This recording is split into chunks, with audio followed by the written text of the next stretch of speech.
Hi friends, இன்றைக்கி signal flow கிராஃபில் transfer function எப்படி கால்குலேட் பண்ணுறதுன்ற பார்க்கலாம். இங்கே கொடுத்துருக்கிற problem find the overall transfer function of the system whose signal flow graph is as shown in figure. So இந்த ப்ராப்ளம்க்கு தான் நம்ம ட்ரான்ஸ்ஃபர் ஃபங்க்ஷன் கால்குலேட் பண்ண போகிறோம். நமக்கு ஏற்கனவே தெரியும் ஸ்டெப் நம்பர் 1 ஃபார்வர்ட் பாத் எத்தனை இருக்குன்னு பார்க்கணும். ஃபார்வர்ட் பாத் அப்படின்னாவே லெஃப்ட் சைட்லேருந்து ரைட் சைடு ஏரோ மார்க் கண்டினியூஸாக இருக்கணும். எங்கேயும் நமக்கு வந்து டிஸ்கண்டினியூஸ் இருக்கக்கூடாது. அதே போல் லூப் எதுவும் ஃபார்ம் ஆகக்கூடாது. ஸோ அந்த மாதிரி இருக்கிறது நம்ம கால்குலேட் பண்ணோம்னா நமக்கு ஃபார்மேட்டில் 1 2 3 4 5 6 7 8 இந்த எத்தனை 8 நோட்ஸும் ஃபார்ம் பண்ணோம்னா ஒரு பாத் கிடைக்கும். இது கண்டினியூஸாக லெஃப்ட் சைட்லேருந்து ரைட் சைடு வரைக்கும் ஏரோ போகுது. அதே போல் நோட் 1 2 5 6 7 and 8 இது ஒரு செகண்ட் பாத். ஸோ டோட்டலாக நமக்கு 2 பாத் இருக்குது. அதனால் k is equal to 2ன்னு எடுத்துக்கிறோம். ஃபார்வர்ட் பாத் கெயினோட வேல்யூ P1னும் செகண்ட் ஃபார்வர்ட் பாத்தோட வேல்யூ P2ன்னு எடுத்துக்கலாம்.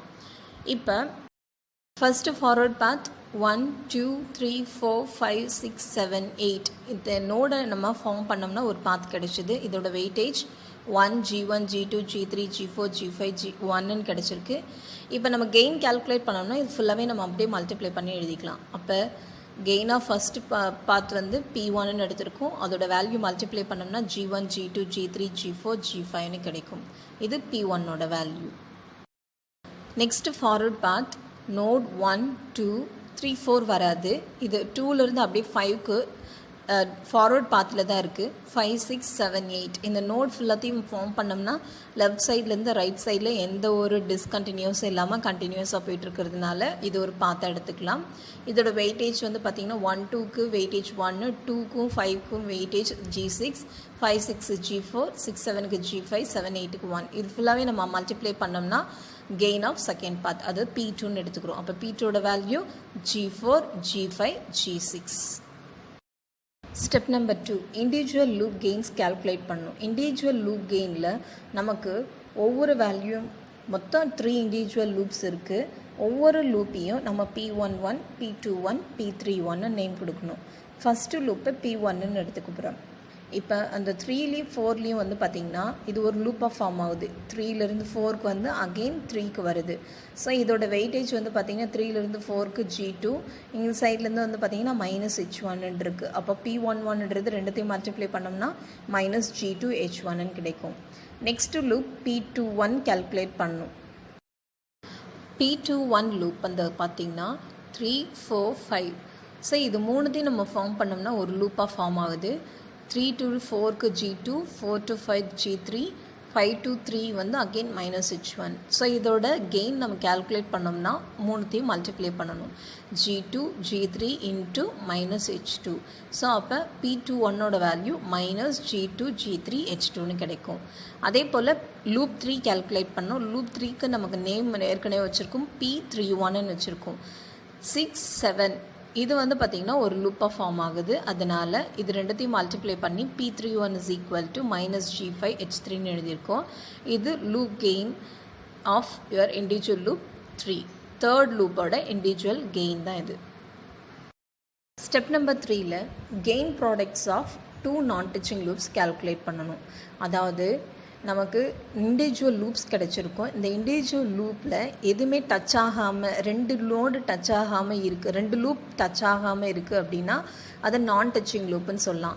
ஃபார் எக்ஸாம்பிள் இங்கே P11 இருக்குது, இங்கே P31 இருக்குது. இது ரெண்டுமே 2 இண்டிவிஜுவல் லூப்ஸ். இது ரெண்டுமே டச் ஆகாமல் இருக்கிறதுனால இது ஃபஸ்ட்டு காம்பினேஷன் ஆஃப் நான் டச்சிங் லூப்ஸ். அதாவது 3 4 அதை P11ன்னு சொல்லுவோம். இது வந்து P31. இப்போ இதோட கெயின் ப்ராடக்ட்ஸ் கால்குலேட் பண்ணணும்னா ரெண்டுத்தையும் அப்படியே மல்டிப்ளை பண்ணணும். அதுக்கு நேம் வந்து P12ன்னு எடுத்துக்கிறோம்.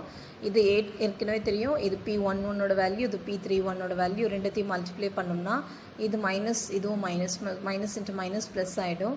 So combination G2 G5 H1 H3ன்னு கிடைக்கும். இது ஃபஸ்ட்டு காம்பினேஷன். அதே போல் செகண்ட் காம்பினேஷனில் 3 4 5க்கும் 6 7க்கும் எந்த ஒரு டச்சுமே கிடையாது. ஸோ அதனால் இதை வந்து ஒரு லூப்பாக கன்சிடர் பண்ணணும். 2 நான் டச்சிங் லூப்ஸ். ஸோ இது P21 இது P31.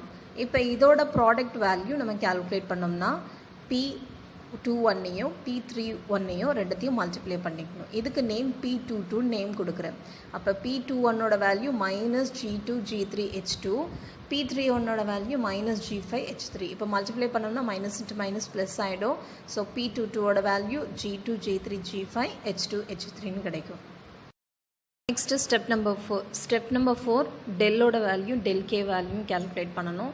நமக்கு ஏற்கனவே தெரியும் டெல்லோட formula 1 minus sum of individual loop gains plus sum of gain product of all possible combination of two non-touching loops minus sum of gain products of all possible combination of three non-touching loops plus இந்த மாதிரி போயிட்டே இருக்கும். So இங்கே வந்து பார்த்தீங்கன்னா 1 minus அதுக்கப்புறம் plus அதுக்கப்புறம் minus இந்த மாதிரி ஆல்டர்னேட்டிவாக சைன் சேஞ்சஸ் ஆகிட்டே இருக்கும். நமக்கு ஏற்கனவே தெரியும் டெல்லோட value del is equal to 1 minus sum of individual products நமக்கு மொத்தம் இண்டிவிஜுவல் 3 லூப் கிடைச்சது. P11 plus P21 plus P31 அதே போல் 2 non-touching loops கிடைச்சது. P12 plus P22 3 non-touching loops நமக்கு கிடையாது, அதனால் -0. ஸோ இப்போ இருக்கிறது அப்படியே உள்ள நம்ம வேல்யூஸை சப்ஸ்டியூட் பண்ணோம்னா 1 மைனஸ் P11ஓட வேல்யூ P21ஓட வேல்யூ P31ஓட வேல்யூ அப்படியே சப்ஸ்டியூட் பண்ணியிருக்கோம். So minus G2H1 minus G2 G3 H2 minus G5H3 plus G2 G5H1 H3 plus G2 G3 H5 H2 H3. So இது எல்லா வேல்யூமே அப்படியே நம்ம சப்ஸ்டியூட் பண்ணியிருக்கோம். இப்போ இது வந்து உள்ள மல்டிப்ளை பண்ணோம்னா மைனஸ் இன்ட்டு மைனஸ் இங்கே ப்ளஸ் ஆகிடும். So 1 plus G2 H1 again இந்த மைனஸ் இன்ட்டு மைனஸ் ப்ளஸ் ஆகிடும். G2 G3 H2 அகெயின் இந்த மைனஸ் இன்ட்டு மைனஸ் ப்ளஸ் ஆகிடும். G5 H3 ப்ளஸ் ரிமைனிங் இருக்கிற வேல்யூஸ் அப்படியே இருக்கும். That is your P12 value G2 G5 H1 H3 plus P22ஓட value G2 G3 H5 H2 H3ன்னு கிடைக்கும். இதுதான் நம்ம டெல்லோட வேல்யூ.